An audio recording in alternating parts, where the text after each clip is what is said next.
Welcome to Heart Magic Wisdom.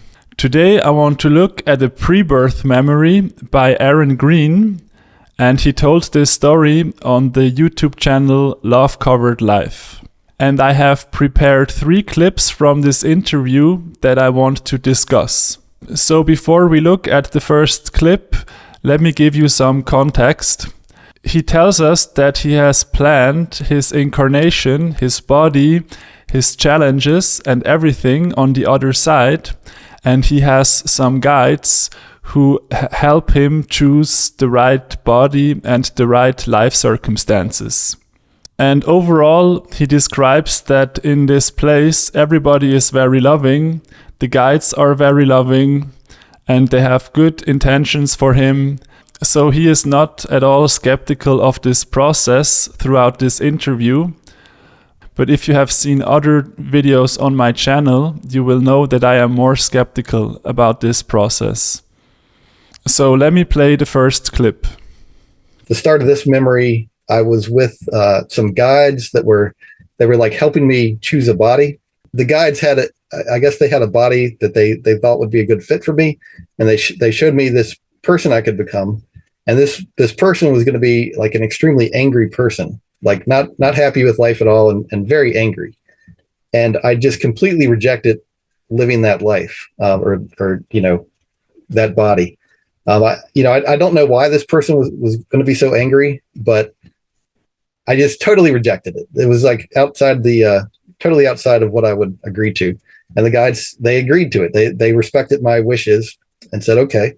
And I knew that some other soul would live that life and that it would benefit them, but I couldn't understand how anyone would pick that, how any soul would pick that, but I knew that someone would. So this is how this process starts. This is how this memory starts. And after this, he describes going through like different parents, choosing male, female, choosing intelligence, choosing hair color, choosing how good looking you want to be, and depending on which parents and which hair colors you choose, there is different options that are available and options that aren't available. And so because they kind of let him choose what he wanted and he had to agree to everything, he thinks that it's all being done in good faith. But coming back to this clip and me being of a skeptical nature, I think this shows something interesting. And that is that immediately they wanted to give him a kind of bad deal. It's like you want to buy a used car, and the first car they show you is in really bad condition, and they are hoping at some point some customer will walk in and just say, yes, I will take it. And so they show this car to everyone, knowing that it's a bad deal, but they need to get rid of it. And they hope somebody signs the contract for it. But if you say no, then they say, oh, no problem, let me show you some more cars. And this is kind of how it feels to me. And so if it is like this, then that would somehow taint their goodness, their goodwill, or at least it would mean that the guides also have other motives than just trying to get you the best life. It's like they have some lives that they need to sell to people, and people need to sign the contract. And then, he explains how he chose some characteristics and some life challenges, and he had to agree to them. And even in the end, they showed him everything again, and he had to agree to it again. So it's like if there was some cosmic court judging the situation, the court would rule in favor of the guides, because they can always say, well, he agreed to everything. If he was unhappy with the purchase of the life or feels like he got scammed, that's his problem. He signed the contract. And it's interesting that he did agree to some challenges, like having some injuries, some stuff broken, where he needs to go to the hospital and other things. And he could have disagreed, but he explains that the challenges make you grow as a person. And I don't disagree that challenges bring out some good things in people, And he apparently got some medium hard challenges. But then there are very different kinds of lives. You know, for example, recently I watched a channel that interviews homeless people, and there were a bunch of girls who have been living on the street for like 20 years, and it's because they were born into a family where they got abused and sold to other men at like 4 years old until they were 16 or something. And so this would be an extreme case, but it's not a rare case. Stuff like this happens all the time. So how would you get somebody to agree to this? Can you still say that this is in their best interest? Or maybe isn't it more likely that they didn't know what they were about to sign? It's more like maybe it's a naive soul who thinks, oh, if I agree to more difficulty, then that will somehow benefit me in the end. And maybe it will, and maybe it won't. But from my perspective, I don't think that this is a good deal. And so, does everybody have to sign? Or are some people forced? Or how does it work? I feel like it's less logical if the universal process means that some people have to sign and agree, and other people are forced. So from this lens, it would mean that also these people in horrible life circumstances, they also agreed, they also signed. And for me, that's just kind of difficult to fathom. And now let's play a second clip where he says that in his memory, it is like this. You know, I even witnessed people asking for difficulties, you know, asking for certain things that would happen to them, things that on earth they would, you know, they would think it was a bad experience. But from a spiritual point of view, somehow that bad experience helped them develop to be, you know, a better soul. And anyway, I witnessed some agreements being made that way, people planning out their lives, essentially. And anyway, when I, you know, when I agreed to all the stuff I needed to agree to for life. And there were some things that my guide suggested to me that they wanted it to happen in my life that I rejected, that I turned down. So as you just heard, the guides also wanted to give him some difficulty that he didn't want to take on. So maybe good for him. But you know, there are some people on earth who are just really trusting of authority.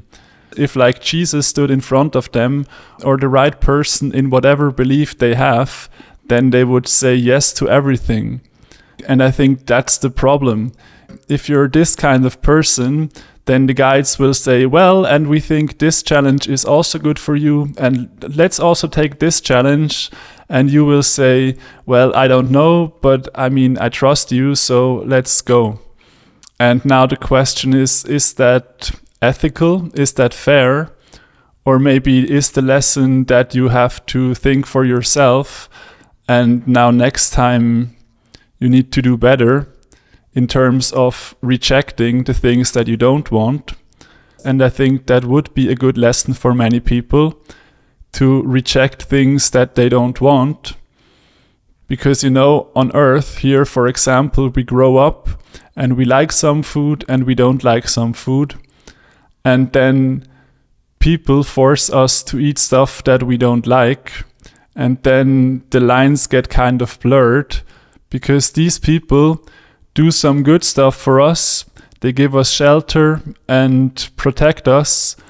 But then also they force us to eat stuff we don't like. And now we don't know what their motives are. We think, oh, maybe they are good motives. But you end up moving your boundary and you end up eating the things you don't want. And just like in this case, where the guides seem helpful overall, so maybe you end up agreeing to something you don't really want, but in fact it would be better to reject it. And here on planet Earth, we have no memory of what happened before, and so it's possible that this is something that works against us. So maybe we just came out of a life and now we are on the other side. And then people tell us to choose some new life.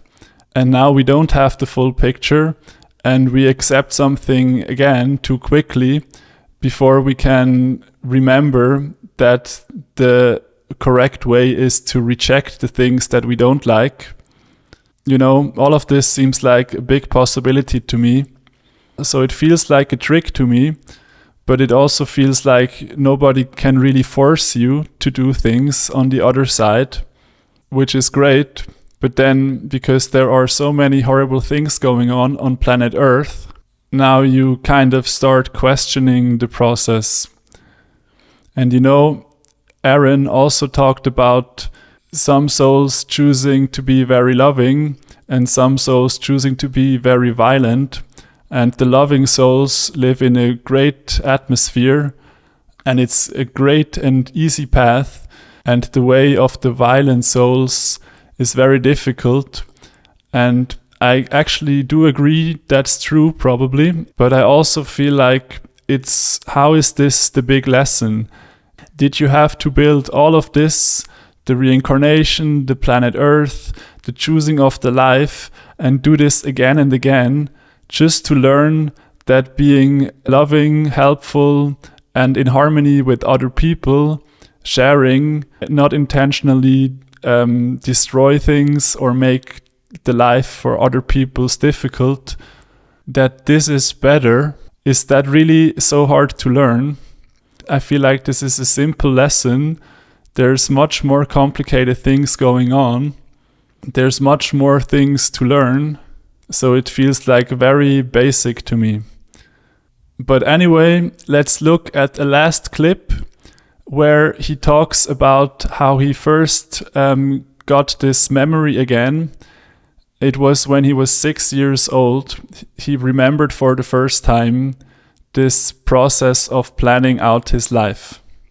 I got like a communication from the guides that I had worked with to pick this body.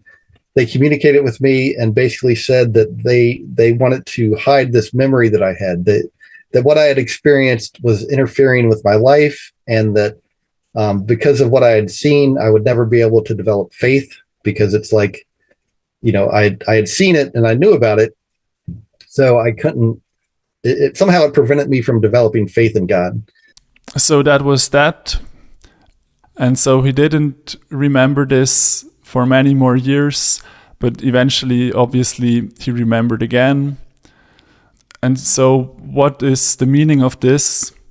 It's hard for me to say, but I really don't like the way he explains it.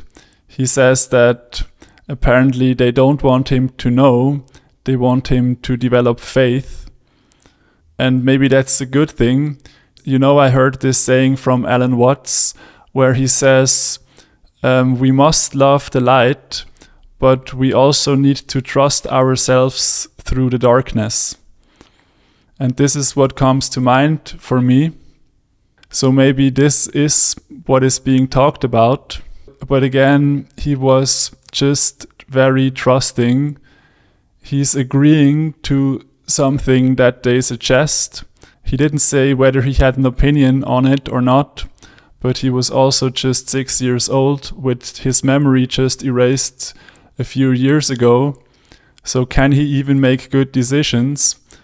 And if he remembers that they wanted to give him a life that he absolutely didn't want, the life of this angry person, so the guides were wrong there to suggest that. Maybe they were wrong here to suggest that it would be better to erase his memory again, to hide this memory again. But for me, it comes down to trust and belief in authority. The fact that so many people are just willing to agree to all these things that you hear in near-death experiences and pre-birth memories. People, in the most cases, they just agree and agree and agree. But it's really hard to say whether these guides or whatever, angels maybe, only want to give you the best opportunity to grow, let's say, or if they also have some other quotas or requirements or reasons why they do stuff that they don't tell you. And if you don't even ask back, I mean, at least you would have to ask, what are your intentions? Do you have other things that are important to you? Or is the only thing that's important to you to give me the best opportunity to grow? I mean, because now if you ask this and then somehow you get before a cosmic judge, and then you can say, well, I asked them what their purpose is and they lied, so now they should be punished, or they have voided the contract or whatever. But if you don't ask, if you just agree, then it's fair game and you can't complain afterwards. But you don't know if you got a good deal. And I think we should try to get good deals for ourselves. Overall, I think this was a very interesting interview. You should watch the full interview on the Love Covered Life channel. And it's just always interesting to see. There's always so much detail, and I have no reason to believe that it's all hallucinated, but I have reason to distrust the good will or the good intentions of these guides and other entities that people encounter in the near-death experience, or they remember from the pre-birth memory. So I hope this was interesting to you. Please let me know what you think. If you like this kind of content, subscribe and leave a comment for the algorithm. Thank you for watching, and see you soon.